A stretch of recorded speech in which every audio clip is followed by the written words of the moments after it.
Bạn số đây chụp cái mùi trong xa thì thay đi đấy ngày nay nhầm lòng bằng điện bóng phone vì rồi biết chạy mơ video là dựng phao hai ta cho flag rồi gặp copyright đại được ọt chẳng có mọi tham phê dú mà tu sna video rồi bọc nhầm chẳng óc nè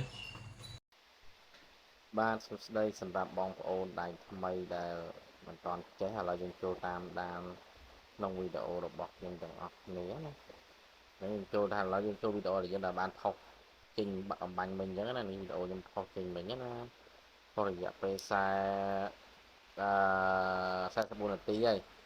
យើងចង់ទៅមើលតើវាមានបញ្ហាអីអត់ពេលយើងផុសហើយយើងចូលទៅមើលតើវាមានជាប់ flag ឬជាប់ copy ដែរឬអត់ចំពោះតែវីដេអូរបស់យើងដែលយើងយកពីគេយកមកកាត់តឬក៏វីដេអូរបស់យើងពេលខ្លះយើងបញ្ចូលសំឡេងសំឡេងអីទៅក៏វា original មែនក៏អាចធ្វើឲ្យយើងជាប់ copyright ដែរឥឡូវយើងចូលឡើង tray 3នេះមកបងប្អូនយើងចូលឡើង tray 3ហើយយើងឆែកមើលវាសិនណាពេលយើងផុសទៅវាជាប់ flag ឬអីដែរអត់ចឹងយើងចូលកន្លែង professional dashboard នេះមកចុចកន្លែងហ្នឹងហើយបន្ទាប់មកបងប្អូនចុចកន្លែង tray 3នេះកន្លែងការយឹតនេះចុចកន្លែងការយឹតហ្នឹងមកបាទចុចកន្លែងការយឹតហើយយើងចូលមើលកន្លែង page recommendation បាទបន្ទាប់មកយើងនេះវាអត់មានជាប់មានបញ្ហាអីទេបងប្អូនបើសិនជាយើងខុសវាជាប់មានប្រកកណ្ដាលជាប់ flag អីមួយវានឹងលោតសញ្ញាលោតពណ៌ខៀវនៅត្រង់កន្លែងនេះបងប្អូនប៉ុន្តែវាអត់មានលោតទេអញ្ចឹងយើងទៅមើលបន្តទៀតតើវាជាប់ copy ដែរអត់អញ្ចឹងយើងថយក្រោយទៀតមកហើយយើងមើលកន្លែង monetization នេះសម្រាប់ page របស់ខ្ញុំណា page របស់ខ្ញុំ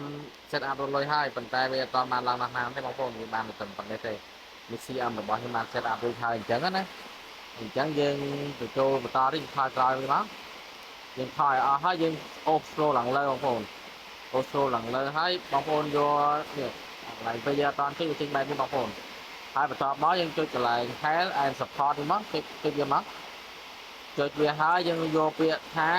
support inbox យើងចុចលើវាមកបងប្អូនតោះពីយើងចុចលើ support inbox ហើយយើងចូលមើលកន្លែងទី1ទី2នេះហើយដើម្បីថាវាជាប់ copyright ដែរអត់អញ្ចឹងយើងចូលអាក្រោមមួយសិនមក